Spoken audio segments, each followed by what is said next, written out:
Le mariage d'un pauvre gardien est devenu le modèle qui a permis de sauver le foyer brisé d'un millionnaire, après que même les conseillers matrimoniaux professionnels aient échoué. Vous ne devinerez jamais ce qui s'est passé lorsque les rôles se sont soudainement inversés. Bonjour à tous, bienvenue sur ma chaîne. Si vous n'êtes pas encore abonné, faites-le maintenant pour ne rien manquer des derniers films nigérians. Aujourd'hui, nous parlons d'un nouveau film captivant qui ne se contente pas de divertir. Il regorge de leçons de vie à ne pas manquer. Allons-y. L'histoire commence avec une femme nommée Véro, qui s'occupait joyeusement de sa maison. Lorsque son mari, Polycarpe, rentra du travail, il lui annonça qu'il n'avait toujours pas trouvé d'emploi. Elle l'encouragea et le couple partagea un doux moment de tendresse et d'unité. Dans une autre partie de la ville, un autre couple, Gabriel et Cynthia, vivaient une toute autre réalité. Lorsque Gabriel demanda gentiment à sa femme d'ouvrir le portail pour lui, elle lui répondit avec rudesse, le comparant à d'autres hommes et échangeant des paroles blessantes. Malgré cela, Gabriel descendit calmement de la voiture, ouvrit lui-même le portail et entra. Ce soir-là, Véro et Polycarpe mangeaient joyeusement du gari avec du sucre et des arachides, savourant leur compagnie mutuelle dans leur humble demeure. Pendant ce temps, Gabriel et Cynthia avaient un repas complet sur la table, mais leur relation était tendue. Gabriel ignora la nourriture préparée par Cynthia et alla directement dans la chambre, la laissant blessée et déçue. Le lendemain matin, Gabriel mentionna à Cynthia que son agent cherchait un gardien. Mais la réponse froide et indifférente de Cynthia lui fit remettre en question son mariage. Il partit travailler en silence. Ce même jour, un agent appela Polycarpe pour lui proposer un poste de gardien. Polycarpe était prêt à accepter, mais il refusa de laisser sa femme derrière lui, car il venait de se marier. Il demanda la permission pour qu'elle puisse vivre avec lui à son nouveau lieu de travail. L'agent promit de lui donner une réponse. Véro, touchée, était fière que son mari tienne autant à sa présence. Ensemble, ils savourèrent ce moment de bonheur. Plus tard dans la soirée, alors que Gabriel travaillait, sa femme, Cynthia, recommença à l'insulter. Quand il lui annonça que le nouveau gardien et sa femme allaient vivre avec eux, elle l'accusa de vouloir flirter avec la femme du gardien, tout comme il le ferait soi-disant avec ses employés. Gabriel, choqué, lui expliqua qu'il traitait bien son personnel uniquement pour qu'ils fassent correctement leur travail et qu'il ne ferait jamais rien d'inapproprié. Mais il ajouta que ses reproches constants devenaient insupportables. Il lui dit que soit elle apprenait à vivre en paix dans la maison, soit elle devrait ouvrir le portail elle-même. Sur ce, elle tourna les talons. Le lendemain, Polycarpe et Véro arrivèrent et se présentèrent à Gabriel. Lorsque Cynthia les rejoignit, Véro la salua également, mais posa une étrange question en réaction à l'expression dure de Cynthia. Polycarpe défendit sa femme et tenta d'apaiser l'atmosphère, tandis que Véro complimenta Gabriel pour son calme et son respect. En retour, Gabriel demanda à Polycarpe de lui envoyer son numéro de compte, puis leur montra leur chambre. Polycarpe et Véro étaient ravis de leur nouveau logement. Ils observaient les lieux avec enthousiasme et reconnaissance, savourant chaque instant. Plus tard, dans la cuisine, Gabriel essaya d'utiliser l'attitude joyeuse et respectueuse de Véro pour montrer l'exemple à sa femme. Mais Cynthia lui retourna ses paroles, lui rappelant toutes les promesses qu'il avait faites mais jamais tenues. Elle ajouta que son comportement et ses paroles blessantes étaient pires encore que ses promesses non tenues. Gabriel, frustré, s'en alla. Pendant ce temps, Polycarpe et Véro passaient un moment joyeux dehors, riant ensemble. Ils étaient simplement heureux d'être ensemble. Cynthia, qui les observait via les caméras de sécurité de la maison, était troublée. Elle se demandait comment un simple gardien pouvait rendre sa femme aussi heureuse, alors qu'elle, mariée à un millionnaire, se sentait misérable. Lorsque Gabriel vint se coucher, elle lui montra les images et lui confia à quel point elle se sentait mal aimée et négligée. En larmes, elle lui tourna le dos. Gabriel, lui aussi, était bouleversé par le bonheur sincère qu'il voyait chez l'autre couple, puis finit par s'endormir. Polycarpe et Véro restèrent heureux et paisibles, s'endormant ensemble dans la joie. Mais la grande question demeure. Est-il vraiment possible d'avoir un mariage aussi paisible et joyeux sans aucun problème? Découvrons combien de temps leur bonheur va durer. Le lendemain matin, Polycarpe et sa femme se réveillèrent en chantant des louanges, en adorant et en priant leur Dieu. Cynthia, qui revenait de son jogging matinal, les aperçut et se sentit mal dans sa peau. Elle rentra et dit à son mari ce qu'elle venait de voir, lui reprochant de n'avoir jamais fait cela avec elle. Mais Gabriel répondit en priant que Dieu ferme la bouche de sa femme, pleine de querelles. Offensée, Cynthia s'enfuit dans sa chambre. Dehors, Polycarpe et Véro continuaient à profiter de leur moment ensemble en lavant joyeusement la voiture de leur patron. Pendant ce temps, Cynthia restait dans sa chambre avec Gabriel, clairement perturbée par ce qu'elle avait vu et entendu. Cynthia était toujours en colère, et chaque fois que son mari lui parlait, elle déversait sa frustration sur lui. Pour éviter tout conflit, Gabriel s'éloignait calmement. Pendant ce temps, Polycarpe et sa femme terminèrent rapidement leurs tâches, pendant que leur patron, Gabriel, quittait la maison en voiture. Le lendemain, après s'être préparés ensemble, Véro dit à son mari qu'elle voulait prendre un travail supplémentaire afin qu'il puisse économiser davantage. Polycarpe, en mari aimant et romantique, l'encouragea et tous deux passèrent un moment de qualité à savourer leur complicité. Plus tard dans la journée, Veronica rentra de son activité secondaire et découvrit que son mari lui avait préparé un repas. Ils profitèrent de ce moment en dansant et chantant de joie. Cynthia, les observant de l'extérieur, ressentit de la jalousie et aurait voulu être à la place de Véro. Elle rentra à l'intérieur et commença à se demander comment Polycarpe et sa femme pouvaient être aussi heureux malgré leur vie modeste. Gabriel lui expliqua que leur bonheur venait du fait qu'ils se contentaient de ce qu'ils avaient. Frustré, il menaça même de faire retirer les caméras de surveillance. Le couple se mit ensuite à se comparer à Polycarpe et Véro, s'échangeant des paroles blessantes. Un jour, Gabriel vit Polycarpe en train de laver les sous-vêtements de sa femme. Choqué, il le confronta, estimant ce geste dégradant.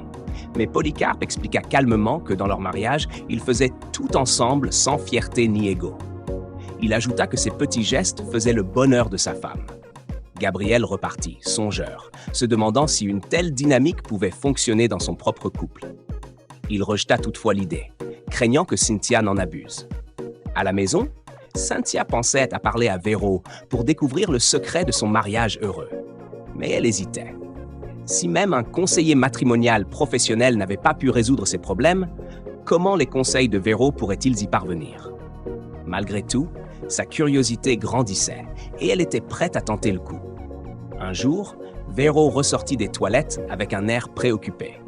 Lorsqu'il découvrit qu'elle était enceinte, son mari fut fou de joie. Ce soir-là, il la gâta pour célébrer la nouvelle et ils partagèrent un moment tendre et intime.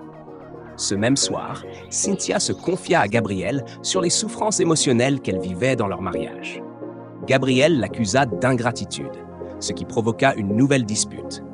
Il finit par dormir sur le canapé, méditant en silence sur les conseils de Polycarpe. Le lendemain matin, Gabriel se leva tôt et prépara le petit déjeuner pour sa femme. Mais Cynthia réagit mal. Elle l'accusa de vouloir l'empoisonner et accepta le repas avec méfiance. Sa réaction blessa profondément Gabriel, qui sortit de la maison furieux. Et vous, comment réagiriez-vous si votre mari, après une dispute, vous surprenait avec un repas préparé avec amour? L'accepteriez-vous de bon cœur? Plus tard dans la matinée, Gabriel expliqua à son gardien, Polycarpe, que ses conseils n'avaient pas porté leurs fruits.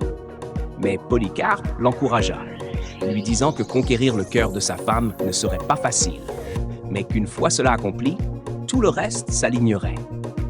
Il partagea aussi des réflexions sur le rôle de l'homme et sur l'importance de diriger sa famille avec amour et humilité. Polycarpe annonça également la bonne nouvelle de la grossesse de sa femme, et Gabriel se réjouit pour eux, leur offrant son soutien. Plus tard ce jour-là, Polycarpe insista pour sortir vendre de l'eau pure. Surtout depuis que sa femme commençait à avoir des malaises liés à sa grossesse. Il partit donc travailler. Alors que Véro se reposait dans le salon, Cynthia entra et engagea la conversation. Elle lui demanda comment elle faisait pour rendre son mari aussi heureux. Véro lui expliqua que le secret résidait dans sa soumission et son respect, qui lui avait valu l'amour et le soutien de son mari. Elle lui annonça également sa grossesse et Cynthia la félicita. Impressionnée, Cynthia proposa à Véro un poste de cuisinière dans leur maison, Lorsqu'elle entendit le montant du salaire, Vero accepta. Elle partagea la nouvelle avec son mari, qui fut tout aussi ravi et fier d'elle.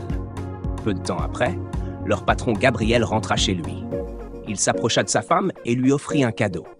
Mais Cynthia se méfia de ce geste. Gabriel lui dit qu'il en avait assez de leurs disputes incessantes et qu'il voulait vraiment que les choses s'arrangent entre eux. Bien que Cynthia ait apprécié l'attention, elle ne put s'empêcher de douter, estimant qu'il était trop tard. Elle le remercia, puis retourna dans sa chambre, encore sur la réserve. Quelques jours plus tard, Gabriel continua de faire preuve d'attention et de gestes tendres envers sa femme, la surprenant par sa gentillesse. Cynthia appréciait sincèrement ces changements et prenait plaisir à découvrir cette nouvelle version de son mari, même si elle avait encore du mal à complètement baisser sa garde. Un jour, Cynthia se confia à Vero sur tout ce qui s'était passé ces derniers temps. Elle avoua qu'elle appréciait cette nouvelle expérience, mais qu'elle se retenait encore émotionnellement. Elle demanda à Vero d'être honnête avec elle. Elle voulait savoir comment Vero la voyait vraiment et promit qu'elle pouvait supporter la vérité. Vero reprit doucement les mêmes conseils que Gabriel avait déjà donnés à Cynthia. Elle lui conseilla de ne pas rivaliser avec son mari ni chercher à le dominer. Au contraire, elle l'encouragea à faire confiance à son mari, à croire qu'il était là pour la protéger et prendre soin d'elle. Si elle apprenait à se soumettre avec amour, tout changerait. Les deux femmes partagèrent un moment sincère et émouvant. Des mois plus tard, Polycarpe et Vero étaient toujours aussi joyeux, partageant leur complicité en se taquinant affectueusement. Leur patron Gabriel arriva et remarqua à quel point ils s'aimaient tendrement. En entrant dans sa chambre, il fut accueilli chaleureusement par Cynthia, qui avait préparé une ambiance romantique. Cette nuit-là, ils firent l'amour et se reconnectèrent émotionnellement de manière authentique. Après cela, ils réfléchirent tous les deux à quel point ils avaient été insensés de ne pas s'être écoutés plus tôt dans leur mariage. Ils réalisèrent que l'exemple humble et pieux donné par leur gardien et sa femme les avait profondément influencés. Jamais ils ne les avaient méprisés, et aujourd'hui, leur style de vie les inspirait. Gabriel annonça alors une grande nouvelle à Cynthia. Il venait d'être promu au poste de directeur général adjoint. Elle fut folle de joie, et ils célébrèrent ensemble, remplis de bonheur et d'un nouvel espoir. C'était le début d'un nouveau chapitre dans la vie de Gabriel et Cynthia. Le lendemain, ils partirent au travail, le sourire aux lèvres. Pendant ce temps, Polycarpe et Vero poursuivaient leur routine dans la cuisine, toujours unis et complices dans les tâches du quotidien. Plus tard dans la soirée, lorsque Gabriel et sa femme rentrèrent du travail, Polycarpe les accueillit avec joie. Le couple entra, savourant encore plus leur vie commune. Un jour, pendant le dîner, Gabriel et Cynthia invitèrent Polycarpe et Vero à les rejoindre à table. D'abord, le couple fut nerveux, craignant d'être sur le point d'être renvoyé. Mais, à leur grande surprise, Gabriel leur assura qu'il faisait désormais partie de la famille. Tous partagèrent un moment joyeux et émouvant. Le lendemain, Cynthia se confia de nouveau à Vero, cette fois pour lui annoncer qu'elle était enceinte. Vero la félicita, et les deux femmes célébrèrent cette belle nouvelle ensemble. Plus tard dans la même journée, Gabriel et Cynthia tinrent une réunion privée avec Polycarpe et Vero. Remplis de gratitude, ils les remercièrent d'avoir contribué à transformer leur mariage brisé en quelque chose de magnifique, simplement en vivant selon leurs valeurs et en donnant le bon exemple. En signe de reconnaissance, ils leur offrirent 20 millions de Naira pour qu'ils puissent commencer une nouvelle vie. Gabriel leur annonça également qu'un nouveau personnel prendrait le relais dès le lendemain. Tous partagèrent un moment fort et célébrèrent ensemble.